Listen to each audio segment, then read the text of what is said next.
नमस्कार बच्चों, हम आज पढ़ेंगे वैदिक गणित भाग 2। वैदिक गणित के भाग 1 में पढ़ा था हमने वैदिक विधियों से गुणा। इस भाग में पढ़ेंगे हम वैदिक विधियों से भाग। भाग की 3 विधियां होती है। पहली विधि अपने पास सूत्र निखिलम, दूसरी विधि अपने पास सूत्र प्रागत, तीसरी विधि अपने पास सूत्र तवजांक। तो हम बात करते हैं पहली विधि की, और पहली विधि अपने पास सूत्र निखिलम। अपने पास उदाहरण है 111034 डिवाइडेड बाई 889।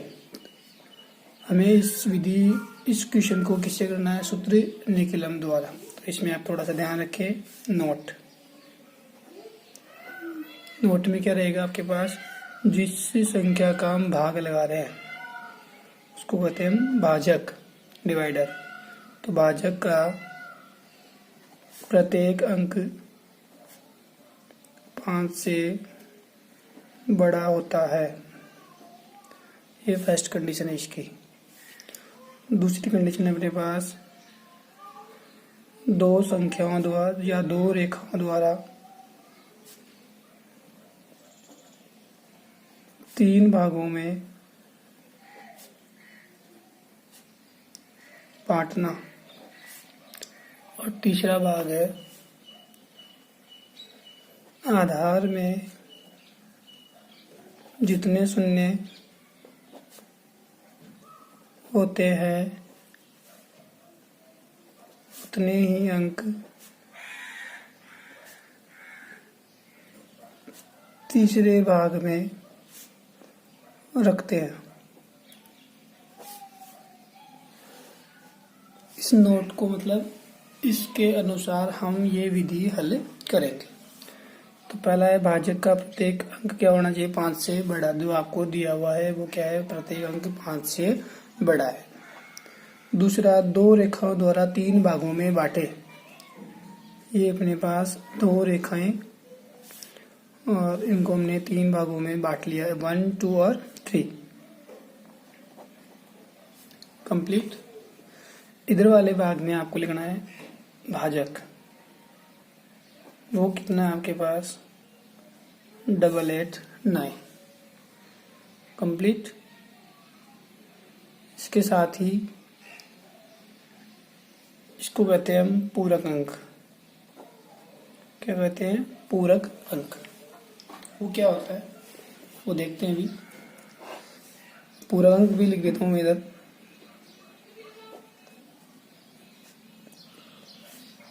पूरक अंक होता है भाजक में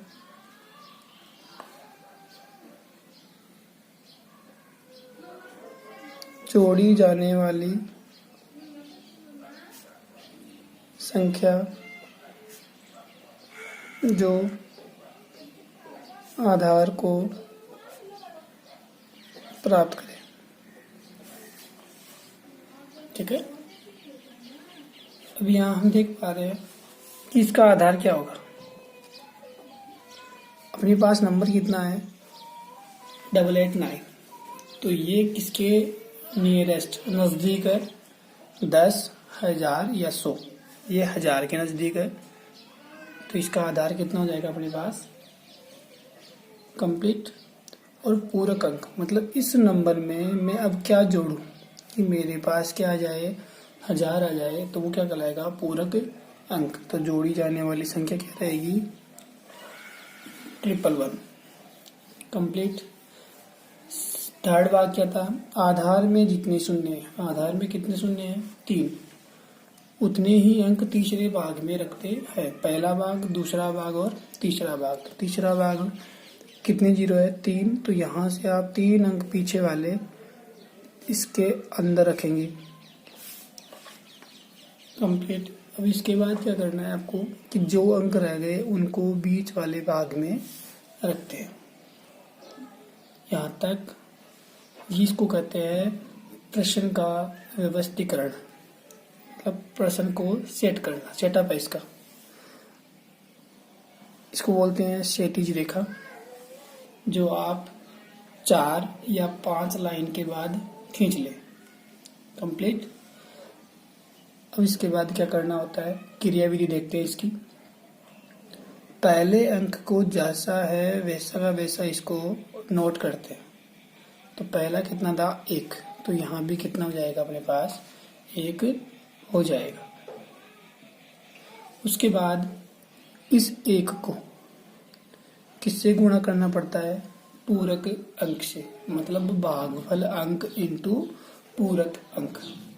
तो इन दोनों तीनों का गुणा कितना हो गया अपने पास, 1 को इनसे गुणा करेंगे तो ये रह जाएगा। अब इनको लिखने का तरीका कि जो पहला अंक आ गया है उसका आपके पास जो आधार या कॉलम है उस कॉलम में आपको कुछ भी नहीं लिखना है।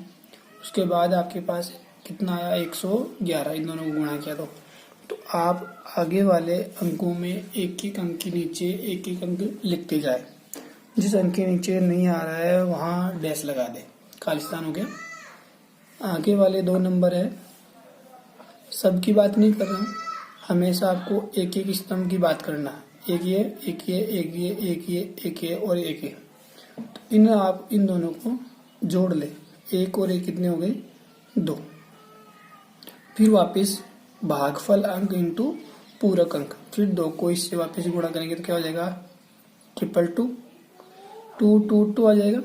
तो इसका काम आपके पास कंप्लीट हो चुका है। तो इसके नीचे हमें नहीं लिखना है, तो इसको यहाँ लिखना है 2, 2, 2 और यहाँ आपके पास डैश रह जाएगा। इसके बाद 1, 1 और 2 कितना हो गया, 4, 8 जोड़ा है इनको ना।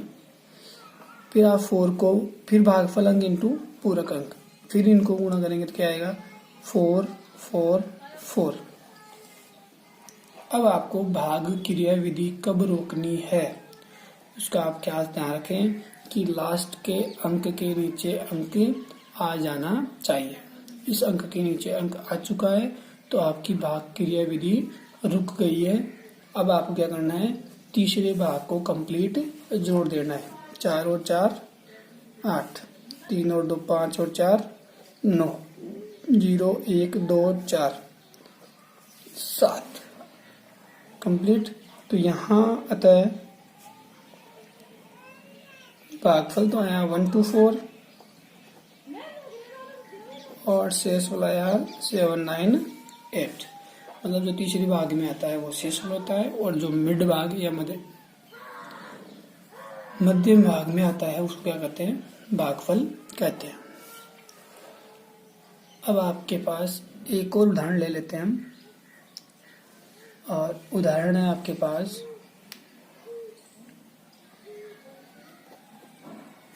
3994 डिवाइडेड करना है 97 से। अब इसका हल देखते हैं। भाजक किसका हम भाग लगा रहे हैं, 97 का। आधार किसके पास है, 100 के पास। यहाँ पूरक अंक निकाल सकते हो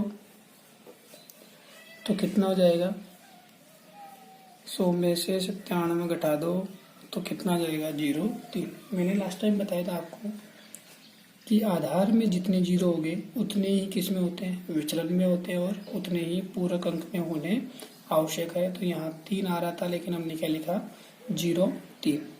इतना आप ध्यान रखें, ठीक है। अब इसके बाद अपनी क्रिया विधि, ये नोट है।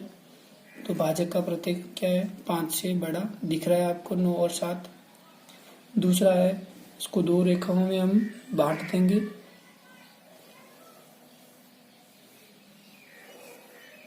कंप्लीट। उसके बाद यहाँ अपने पास जिसका भाग लगाना है वो आएगा और यहाँ अपने पास पूरक अंक आएगा। इसके बाद देखिए आधार में कितने 0 है, 2।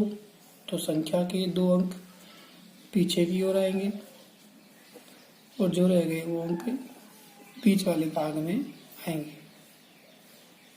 आपका काम, पहला अंक जैसा है वैसा का वैसा इसको नोट करते, इसको वापस इससे गुणा करेंगे। तो पूरक अंक जब तक 2 अंकों में था तो आपका जो भागफल है वो भी 2 अंकों में होना चाहिए, 2 से कम नहीं होना चाहिए। 3 हो चलेगा, लेकिन 2 से कम नहीं होना चाहिए। तो 0 3 को 3 से गुणा करेंगे तो कितना हो जाएगा 0 9। इस अंक के नीचे कुछ भी नहीं आएगा। आगे वापस जोड़ ले तो कितना हो गया 9। फिर इसको गुणा करेंगे तो अब कितना आएगा 27। ठीक है, तो अब इसमें आपको 0 लगाने की आवश्यकता नहीं है। अब आप इनको आप जोड़ ले, 4 और 7 11, हासिल 1, 9 और 9 18 और 2 20 और 1 21। क्योंकि लास्ट अंक के नीचे अंक आ चुका था तो अपनी भाग क्रिया विधि रुक गई है। अब थोड़ा सा यहाँ और ध्यान रखें कि शेषफल यहाँ नोट हो रहा जाएगा। शेषफल भाजक से बड़ा नहीं होता। शेषफल भाजक से बड़ा नहीं होता। तो शेषफल कितना है 211। भाग किसका लगा रहे हैं 97 का। तो इस प्रकार हम देख रहे हैं कि ये क्या है, इससे बड़ा आ रहा है काफ़ी। तो इसके लिए क्या करोगे आप, इसको और भाग लगाओगे तो 97 का भाग इसमें कितनी बार जा रहा है 2 बार। कितनी बार जा रहा है 2 बार जा रहा है। तो 2 तो भागफल इसमें आ जाएगा। ठीक है, और 2 बार जा रहा है तो ये हो गया अपने पास 194। अब इनको आप घटा लें तो ये तो हो गया 41, 6 और 11 17। मतलब आपके पास इसमें इसका भाग लगाना है। ये प्रोसेस है यहाँ का। इसमें भाग लगाते हैं तो 2 बार जाएगा 194 बार। जब घटाओगे तो कितना आएगा 17। तो ये तो क्या है भागफल। तो भागफल कहाँ लिखते हैं बीच वाले भाग में। तो इसमें इसको जोड़ देंगे। ये जो पूरा प्रोसेस है वो तीसरे भाग का है। इसके भाग का है तीसरे भाग का। देखो 211 माइनस 194 और ये 17। तो यहाँ आपके पास भागफल और शेषफल क्या आया है उसको आप लिख सकते हैं। अतः भागफल 41 और शेषफल हो गया अपने पास 17। अब अपने पास सेकंड विधि, और सेकंड विधि कौन सी थी अपने पास, सूत्र प्रावर्त। सूत्र प्रावर्त में क्या होता है, निखिलम विधि के समान ही है, बस इसमें हम परावर्तित अंक और ज्ञात करते हैं। परावर्तित अंक क्या होता है वो देखते हैं। अपने पास एक उदाहरण है 13385 डिवाइड करना है 131 से। ठीक है, वही काम है जो निखिलम में किया था। बस इसमें क्या ज्ञात करना है, हमें परावर्तित अंक ज्ञात करना है। उसका आप ध्यान रखें कैसे ज्ञात करते हैं। अब आगे देखें, हल करेंगे इसका। तो यहाँ भाजक क्या है आपके पास 131। तो इसके आधार पर आधार क्या हो जाएगा 100। अब यहाँ जो पूरक अंक है इसको बोलते हैं बेटा संशोधित मान या संशोधित भाजक। ये लिख देता हूँ, संशोधित भाजक। वो कैसे याद करते हैं हम, आधार में से भाजक को घटा दें। ठीक है, तो अपने पास कितना आ जाएगा माइनस के 31। इसको आप इस प्रकार या इसको इस प्रकार लिखें तो आपके लिए बेटर रहेगा। क्योंकि वैदिक गणित में जो साइन आता है माइनस का वो कहाँ लगाते हैं, ऊपर की ओर। तो इस प्रकार लिख के इसको हम इस प्रकार लिखते हैं। इसको कहते हैं संशोधित भाजक। आधार में से भाजक को घटा दें।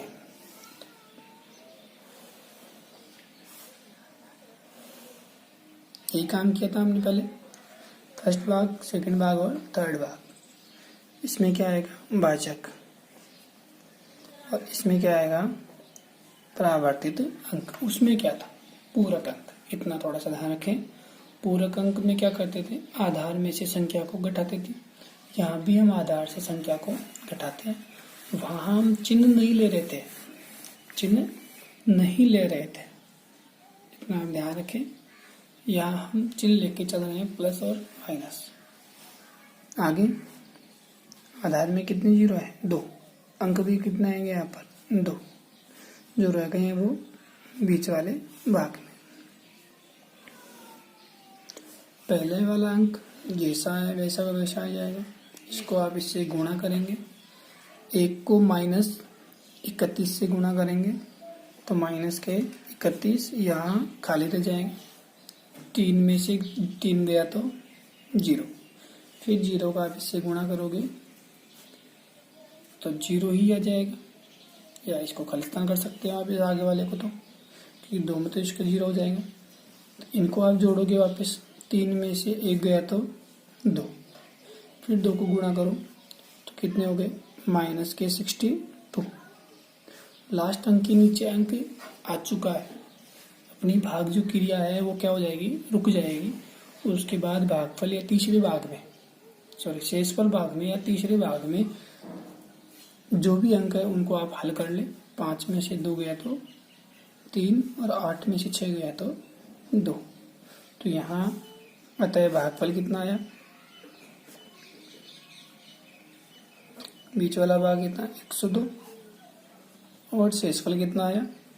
23। कंप्लीट। एक अन्य उदाहरण लेते हैं हम।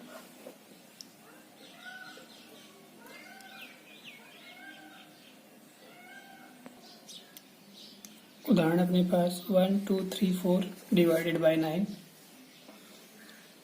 यहाँ हल करते हैं तो भाजक कितना आपके पास?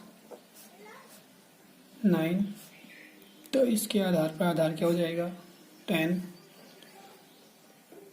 संशोधित भाजक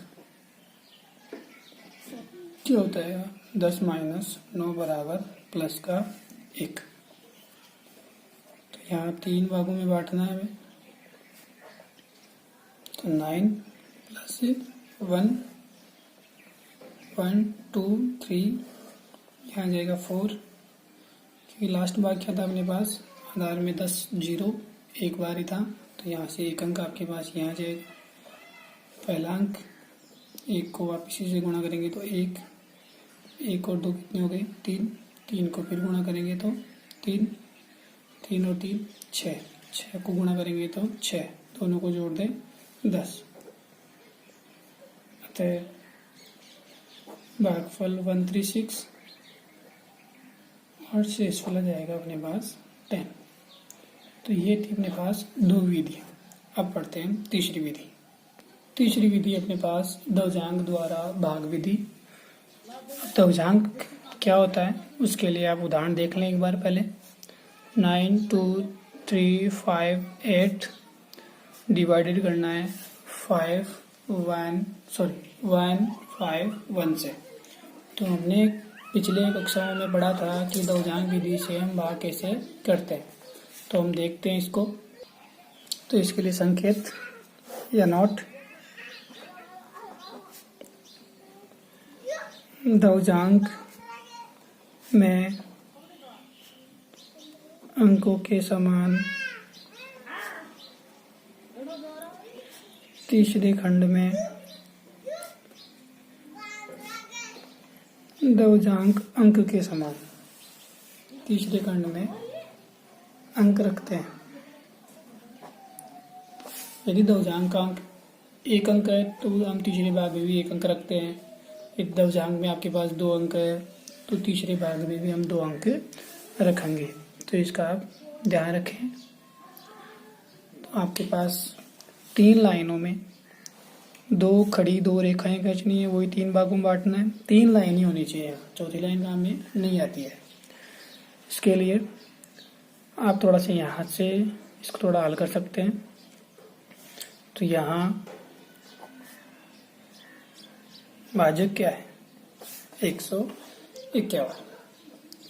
तो इस 151 में मुख्यांक क्या होगा और दवजांक क्या होगा? मुख्यांक दवजांक में आप लास्ट वाला अंक मान लेते हैं 1। इस 1 के अलावा जो रह गया वो क्या कहलाएगा? मुख्यांक। कंप्लीट। ये हो गया आपके पास फर्स्ट कंडीशन। इसके बाद बात करते हैं सेकंड की। तो सेकंड में आपके पास तृतीय खंड की बात होगी। तृतीय खंड में भाज्य का एक अंक 8 आएगा, क्योंकि दशमलव में कितने अंक है, एक मान है, अंक भी एक है, तो यहाँ से जो एक अंक है वो कहाँ आएगा, तीसरे भाग में या थर्ड खंड में। ये मुख्यांक और दशमलव आप यहाँ सेट कर लें। नीचे आता है मुख्यांक और ऊपर आता है दशमलव। इसको आप मुख्यांक लिख लें और इसको आप दशमलव, ठीक है। इसको थोड़ा सा ध्यान रखें कि ये जो मुख्यांक और दशमलव है वो एक दूसरे को पावर के रूप में होना चाहिए, कि जो मुख्यांक की पावर लगनी चाहिए दशमलव, तो इसको साइड में लिखते हैं। कंप्लीट। अब इसकी क्रियाविधि हम किस प्रकार करते हैं वो देखते हैं। क्या करना होता है, इसको बीच वाले को सेट कर लेंगे हम।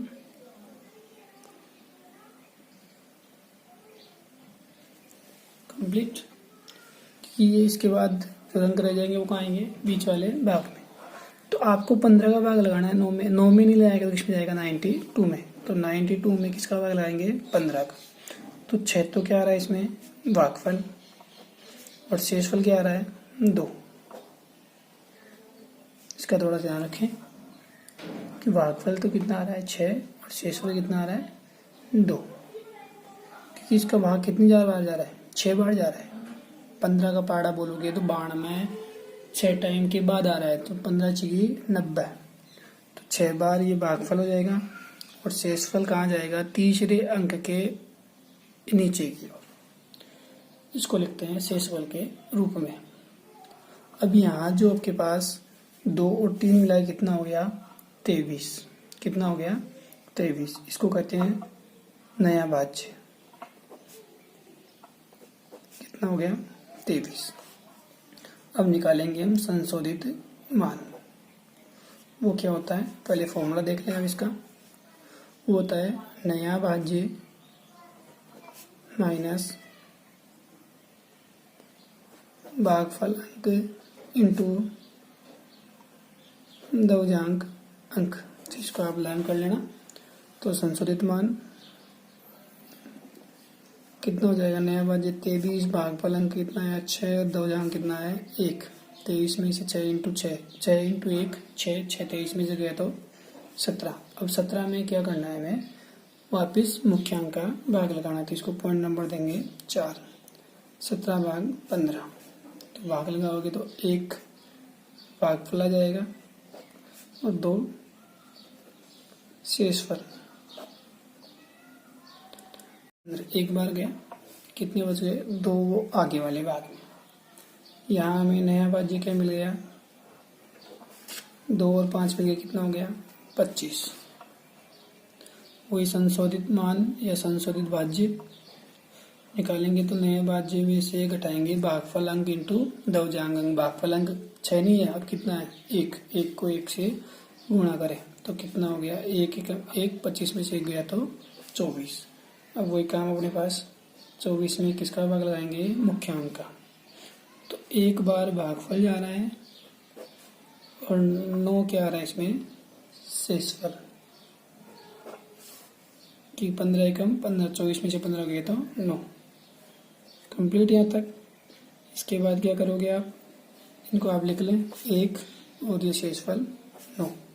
अभी हम देख पा रहे हैं कि लास्ट के अंक के नीचे क्या आ गया है, अंक आ चुका है, तो अपनी भाग क्रिया विधि रुक जाएगी।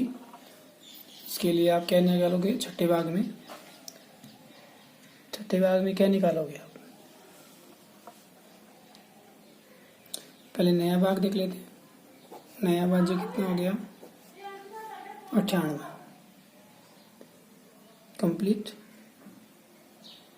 संशोधित मान निकाल ले इसका, वो कितना हो जाएगा, 98 माइनस 1 इंटू 1, कितना हो गया 97। ये जो आया है, क्योंकि भाग अपना रुक चुका है, तो जो लास्ट वाला संशोधित मान आता है वो किसका क्या होता है बेटा, शेषफल होता है। ये संशोधित मान जो होगा वो क्या होगा, लास्ट वाला शेषफल होगा वो कब प्राप्त होता है? लास्ट अंक के नीचे अंक आ जाने के बाद जो हम संशोधित मान निकालते हैं वो क्या कहलाता है? इसका शेषफल। और शेषफल को हम तीसरे भाग में लिखते हैं। तो भागफल और शेषफल ये है अपने पास दवजांक विधि द्वारा भाग क्रिया विधि।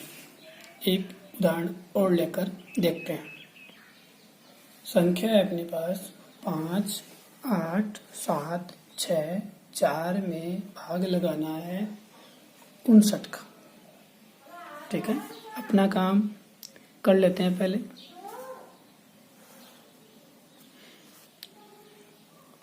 यहाँ भाजक 59, मुख्यांक 5, दवजांक 9।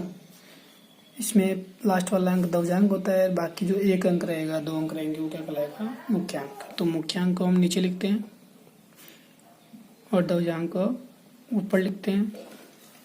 दवजांक में कितने अंक है? 1 अंक है। तो तीसरे भाग में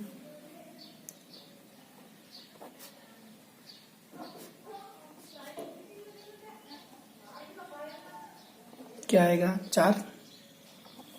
बाकी जो रह गए हैं वो बीच वाले भाग में आ जाएंगे। इसके बाद देखें, ये फर्स्ट मान लेते हैं, इसको सेकंड हो गया। अब थर्ड बात करते हैं। तो थर्ड में क्या है अपने पास? 58 डिवाइडेड किसका करना है? 5 का। अब मैं आपको थोड़ा सा यहाँ बता देता हूँ कि यहाँ क्या होता है। आप इसका यदि भाग लगाना चाहते हो तो भाग जा रहा है 11 बार और शेषफल कितना आ रहा है आपके पास? 3। क्योंकि 58 में 5 का भाग लगाओगे तो 5 एकम 5, 0, 8 पर 5 एकम 5, फिर 3। तो ये 11 और 3 यहाँ आ चुका है। तो भागफल आपके पास डायरेक्ट 2 अंकों में नहीं आ सकता, तो यहाँ आपको 1 अंक तक ही भाग लगाना है। तो वो भाग कितना जाएगा? हाईएस्ट 9 बार। तो इसको आप कट कर लेते हो। तो इसमें आपको भाग लगाना है केवल और केवल 9 भागफल, 9 बार लगाना है। ठीक है, यदि 58 में हम 5 का भाग 9 बार लगाएंगे, 9 पर ये 45, कितना बच जाएगा? 13 बच जाएगा। ठीक है, तो वो 13 क्या आएगा इसका? शेषफल। इसको आप नोट कर लें। जो 13 है वो आगे वाले अंक के नीचे आ जाएगा। तो यहाँ नया भाज्य कितना हो गया? 137। संशोधित मान निकाल ले इसका। 137 में से घटा देंगे भागफल अंक इंटू दवजांक अंक। तो 9, 9, 81। 81 को आप 137 में से घटा दें तो कितना आ जाएगा अपने पास? 56। कितना आ जाएगा? 56 आ जाएगा। तो 56 में वापिस भाग लगाएं।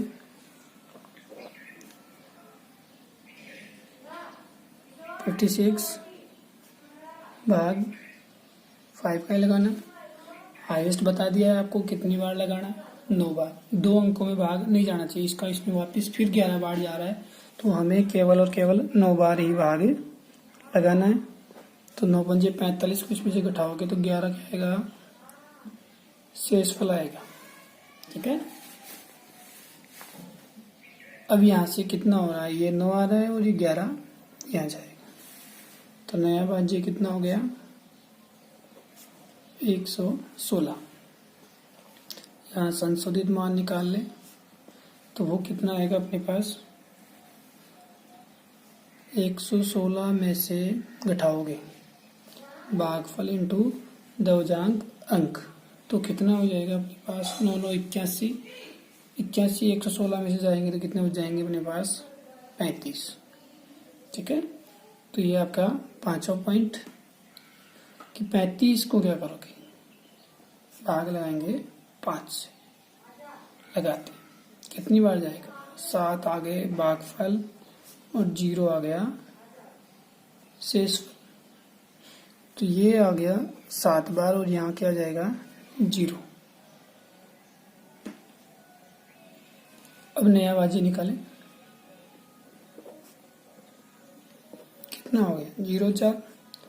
संशोधित मान ज्ञात करें आप। तो 0,4 में से घटाओगे भागफल अंक इंटू दशमलव अंक। तो अब इसको हल करके देखें तो हल कितना आ रहा है 9 इंटू 7 कितना हो गया 63। 63 वो 0,4 में से घटाओ तो माइनस के 59। यहाँ